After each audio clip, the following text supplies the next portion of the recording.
Get red light cameras. Let me put this in perspective. How about getting ticketed for speeding and never even getting pulled over, never even seeing the officer, maybe? I think we have your attention. CBS 11's Gilma Avalos live now to talk more about this. Gilma. Doug and Kaylee, red light cameras may soon come to a full stop, but a different kind of technology offers a different camera where an officer simply has to point and shoot. In the mail, I think it could be headed this way.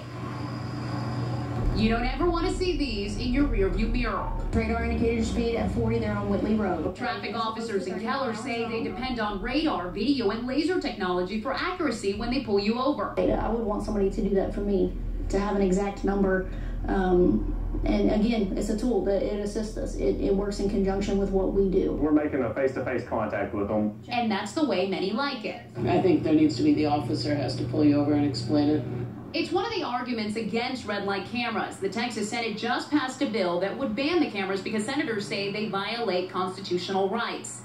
But then Senator Van Taylor introduced an amendment that exempts camera technology used by law enforcement from the ban. It was approved unanimously. This red light camera opponent believes it means officers could shoot the license plate of a speeding driver and the ticket would arrive in your mailbox without you even knowing you were busted.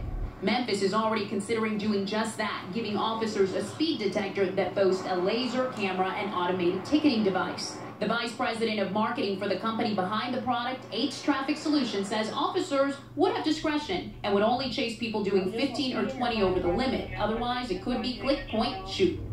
Don't agree with it. But sometimes I think that is a good thing because you're putting an officer in harm when you're stopping them in the middle of the freeway.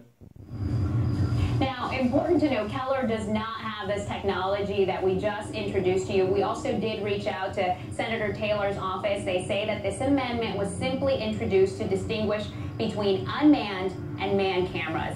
Live in North Richland Hills, Gilma Avalos, CBS 11 News. Now, the CBS 11 Weather Authority.